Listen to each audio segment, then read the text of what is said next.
دافرك اللبات بونتس مارين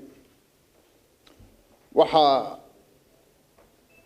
way badan yihiin uma yara muxuu ahaa dadka bacmishariga ee dalka maanta aad moodo inuu iyaga ay rootid gareeyaan ama ay wadaan ee hoggaanka u haya way soo korayaan waana arrin aad iyo aad muhiim u ah kalluunku waddankeena aad buu muhiim ugu yahay dadkeenu way ku yar yihiin inay cunaan hilibka cad iyo kalluunka labadaba hilibka cad waxaan uga jeedaa digaagga waxa inagu jaaro aan wadan 9 milyan ama 100 milyan oo population kiisu yahay ayaa jaarlana oo consumption-ka kalluunku loo keeno South Africa ayaa looga soo waadaa innakana haddii tiradeena iyo population-keena la taxo inta yar xeebta qofka joonaya kuma jiro qofka qaban lahayd kuma jiro aad baan idinku mahadnaqayaa in ay hirgashana anagu dawlad ahaan waan ku dadaalnaa haddii la idhaaho sidii horeba muxuu ahaa madaxweynuhu ugu ballan qaaday wixii la qabtay iyo horumarka lagu tallaabsaday ay ka mid yihiin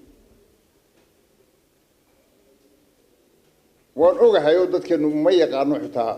sida kalluunka loo cuno ama guryaha loogu samaysto jaamacadaha shalaytaan wada hadlanay waxaan ku war qayb ka mid ah jaamacadiina ka saara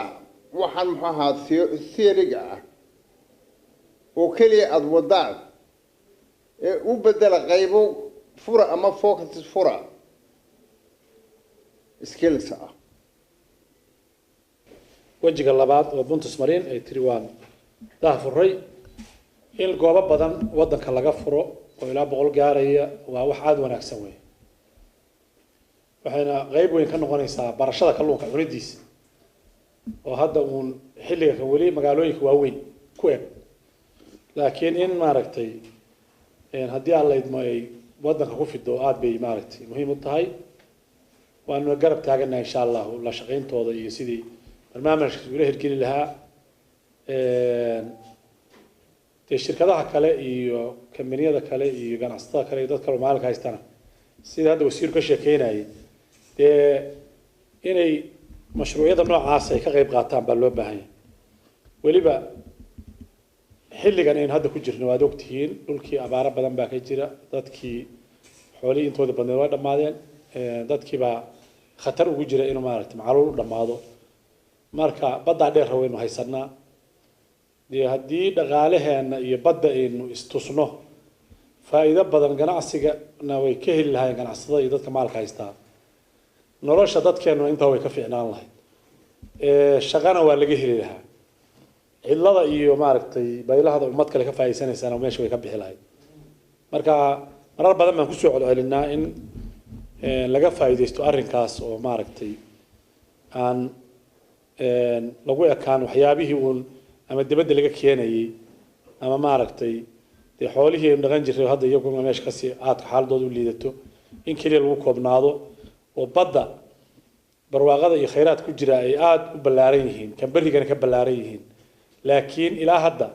cid ku dhiiratay inay maal gashato ay yarta dad yaryar baa yimi shirkado yaryar baa marar yimi oo runtii u badnaa dad maaragtay qurbaha ka yimi oo aad u xilqaamay oo niyadu hayay laakiin farsamadii ay iyo waqtigii ay maaragtay ku soo galeen baa xogaa ka yara khiribantay marka dhowr shirkadooda ka baxay way jireen bad laakiin cid si rasmi ah wali ugu saldhigtay Buntus iyo dhowr kala jira hadda intaan ognahay Buntus waxaan lahayn mashruucadu waa yar yahay hal mar dam dadku xirabeen inay hal mar maaragtay intaas oo qaboojiyay intaas oo laashi inta laakiin farsamadii ay sameeyeen hadda moodaa inay miriyeed soo socdaan meel marba yar waa badana sidaas looga faa'iideeyay hal mar hadda tiraahdo waan wax soo wada qabanay ma lama soo wada qaban karo runtii maalin dhawaan xeebaha marayna waxaan aragnay ganacsatada ka timi Congo ka timi oo kalluunka loo qalajinayo inaga dadka kalluumaysatada la soo baxaysay kalluunka in saliid yar bay ka miiranayeen ama subag yar subagaasaa qiimo loogu sheegay iibgeysanayeen cadkana way tuurayeen dabeedna niman baa maqlay in halkaa hilba lagu tuuro mayr iyo laasqoray iyo la iska daadiyo saliid yar laga shubto halkaasi ka yimaadeenoo konteynerey ka cabaysan niman baan ugu tagnay mayr degan oo konteynerey ka cabaynayeen wadamada afrikada dhexe oo aan lahayn kalluunka in loo raro konteyner loogu raro kalluunka meel aan 90 kilomitir ka badnayn meel u jirtana ama 50 kilomitirna dadkii baa gaajo ugu baktiyay inna koongu uga yimi waana la tuurayayba kan hadduu saliida kala waaba tuurayo karaaba iskaba qaadan kari lahaa iska qaladisan lahaa markii soo lacag laga siiyay oo diyaarad saaraya ama markab saaraya buu halka uga yimi marka in wadankii dib loogu jeesto mashaariicda hadda aan wadno bal in dadkii maartay qaboojiyaal la sameeyo oo maartay meel lagu soo celiyo laakiin dadkii de lama khasbi karo haddaan dadkii iyagu diyaar u ahayn inay baddi ka faa'iideystaan hadda meelaan dhisaynaa fair fishan oo kale meelay dhisaysaa mashruuca SDF meelo dhisaya mashaariic badan baa noo dhisaysa meelo maartay qaboojiyaal iyo sistamyadii badda laga faa'iideysan lahaa laakiin de haddii dad loo waayo iska cidlo tahay sida hadda xeebta cidlo u tahay